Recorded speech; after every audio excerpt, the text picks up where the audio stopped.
Evening, everybody. It is Wednesday, 30th of November, last day of the month. We're nearly in the run-up to Christmas. We're in the run-up to Christmas. What am I saying? It's nearly the run-up to Christmas. So I'm going to try and quickly go through three tonight, just to get ahead of myself, because I'm hoping to have a couple of special guests in the next few days. Fingers crossed on the technology. So the first one we're going to have, pretty obscure one. Very, very hard to find. Nobody's really heard of it. I hadn't heard of it before somebody provided me with a sample. I'm jesting, of course. Arguably the best known whisky in the world. I certainly think so. Not the biggest selling, although it is up there. Probably second or third biggest selling worldwide. Glenlivet, Glenfiddich, just about. I think it's probably Glenfiddich with Glenlivet and Macallan very, very close. But I think in terms of a name, if you were to kind of pick anybody on the street, whether they were whiskey drinkers or non-whiskey drinkers, and said, name me a Scotch whiskey, single malt Scotch whiskey, I reckon more people worldwide would say Macallan than Glenfiddich. I think.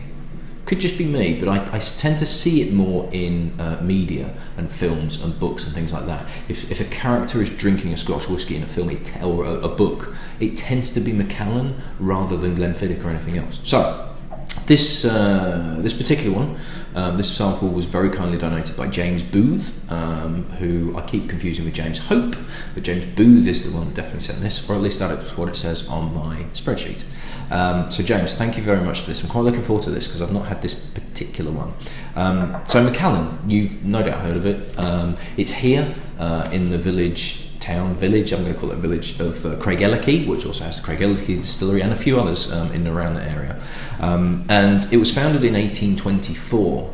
It's one of the earliest legally licensed distilleries by a guy called Alexander Reid, and it was actually called the Elchies Distillery, not Macallan. That was named a bit later on.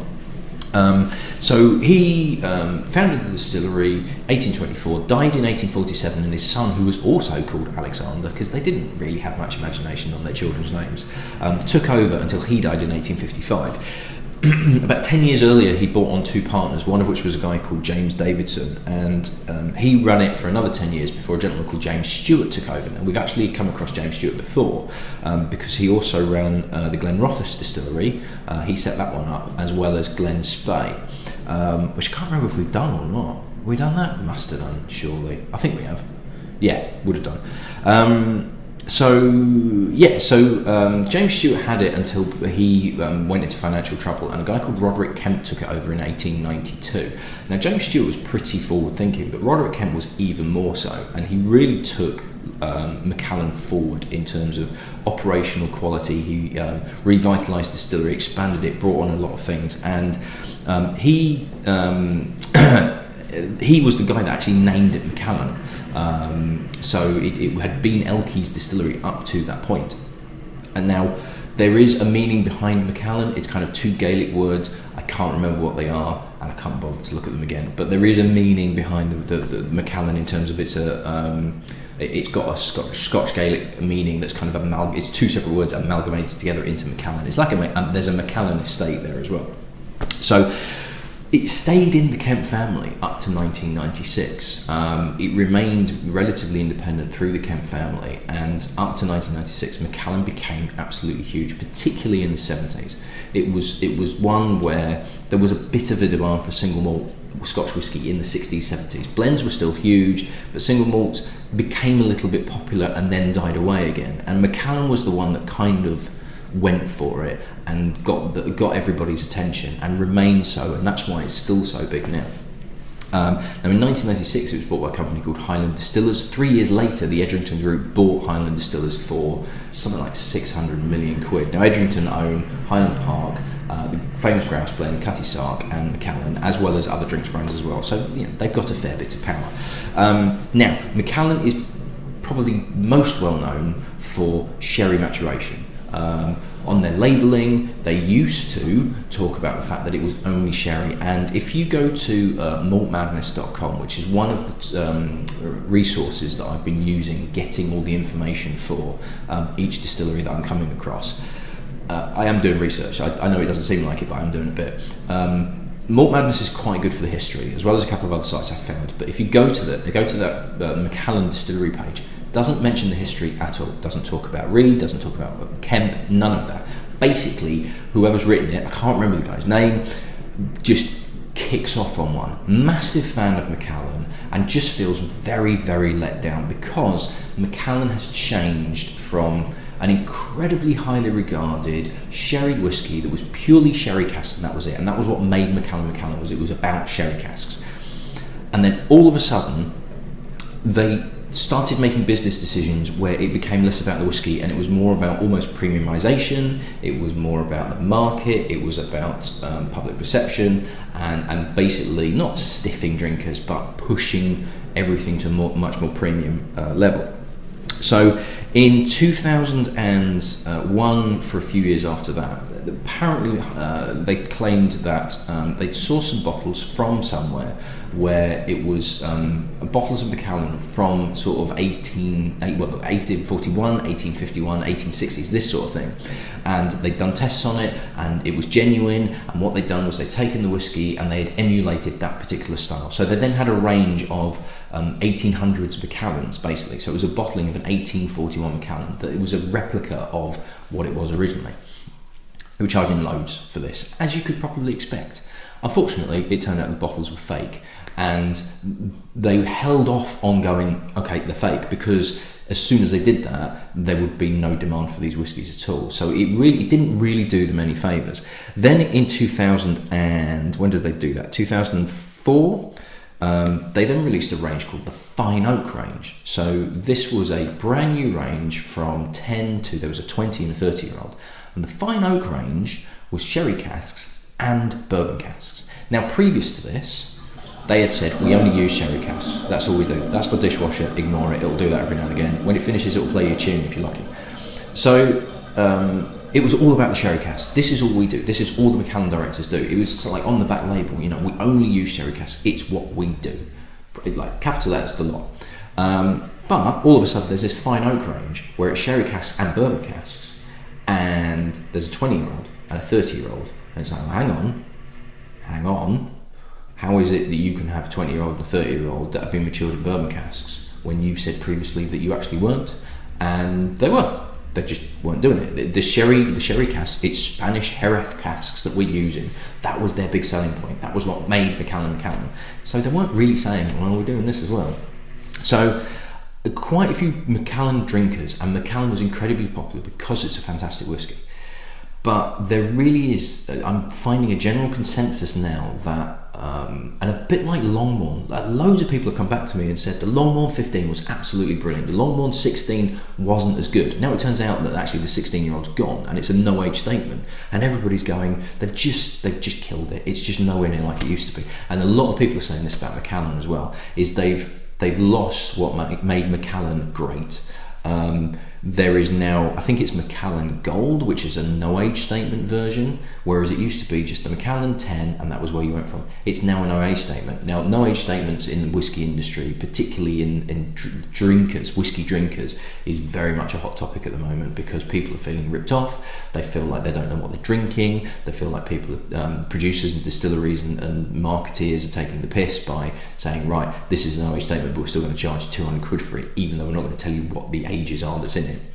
We're going on to this transparency argument, all of this lot. So really, Macallan are massively popular, making bucket loads of money, but not in a dishonest way, but there's just now become a little bit of mistrust, a little bit of lack of faith. It's become big business, and it's really kind of, they're straddling that line of they're a massive multinational business, as well as being something that people have got a lot of love for, and a few people are now feeling let down, not ripped off to an extent, but really just kind of let down, and that they've sort of lost their focus and lost their way, and it's now they're focusing on the dollar signs rather than what's actually going in the bottle. So this one, so as I said before, it was a Macallan 10-year-old was the standard version, and I've actually found a bottle of old Macallan 10-year-old in my dad's cupboard, which is probably worth a fair bit now because it's the old sherried style.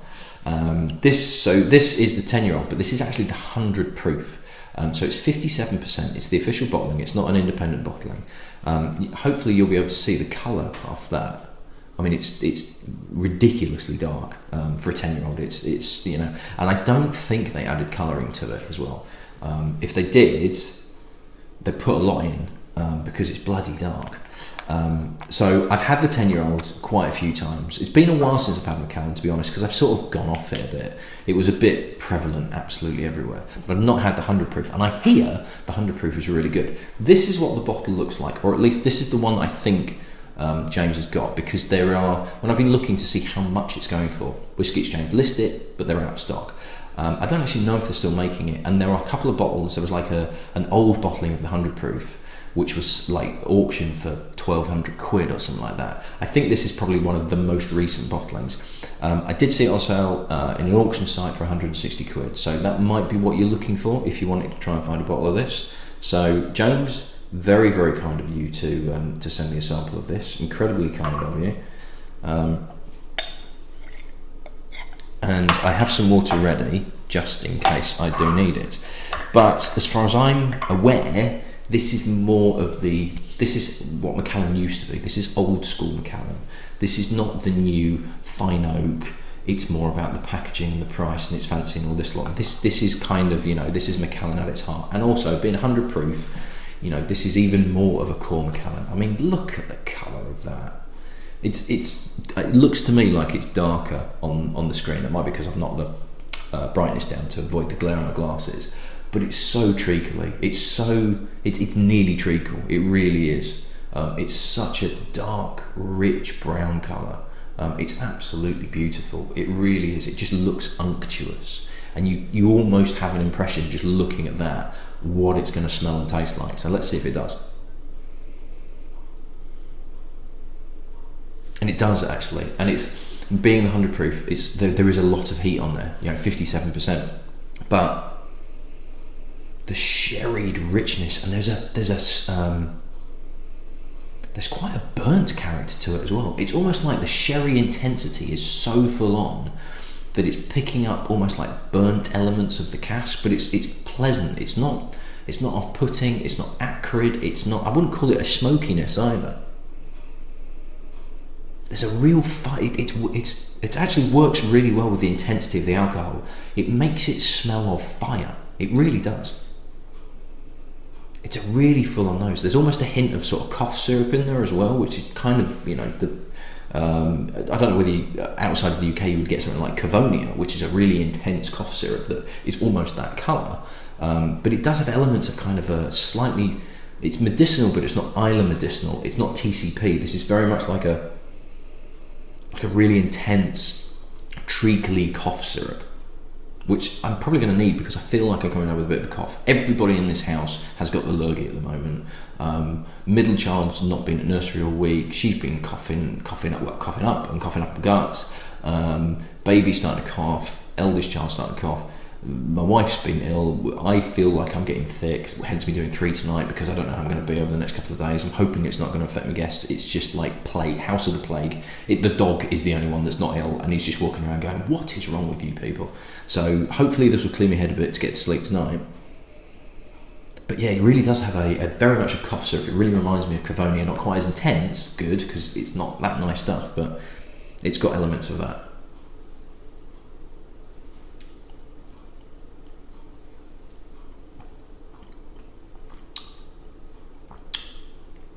It's going to need water, but that slightly burnt elements there as well. It's a real, it's like bonfire toffee. If my wife drank whiskey, she would probably like this, but she hates whiskey. I can't get her to even try it. But she really likes bonfire toffee. And this has a real bonfire toffee. So it's that slightly burnt characteristic as well as the intense sweetness of toffee and caramel. Definite, absolute number one bonfire toffee from a sweet shop is that. It's that in a glass. This is something to be drinking on bonfire night, because the smell of the fireworks and the bonfire will complement that absolutely brilliantly.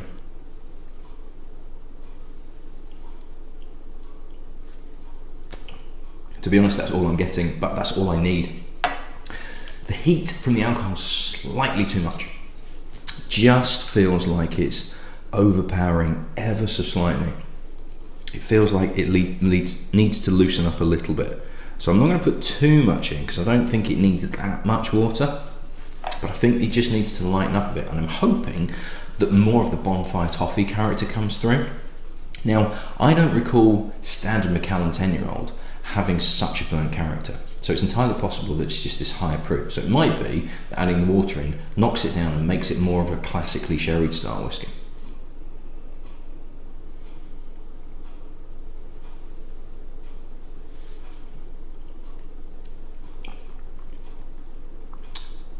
And it is. Do you know what? I'm going to add a little bit more to that. It's less burnt and it's more toffee, and a malty character's coming through now. There's more of a Horlicks. I really feel like my nose is starting to get blocked up. There's more of a malty, Horlicksy, Ovaltine character coming through. The burnt element is dying down a little bit. The toffee's still there, but it's not quite being left in the, what do you cook toffee in? Pan? Oven? How do you cook toffee? Not a clue. How do you make bonfire toffee anyway? It's not quite got to the bonfire stage, it's still just toffee, but there's more of a malty character coming through, and there is the fruitiness. It's now more of a sweet fruit of the sherry. It's the sweet sherried style rather than the burnt character. Do I prefer it? I kind of prefer the burnt element to it, just because it's a little bit more interesting. You know, it's not too dissimilar to the Macallan that we had yesterday. With the Macallan was a little bit lighter and more of a lighter sherried style. This is much richer and heavier. Yeah, see that burnt character's gone now.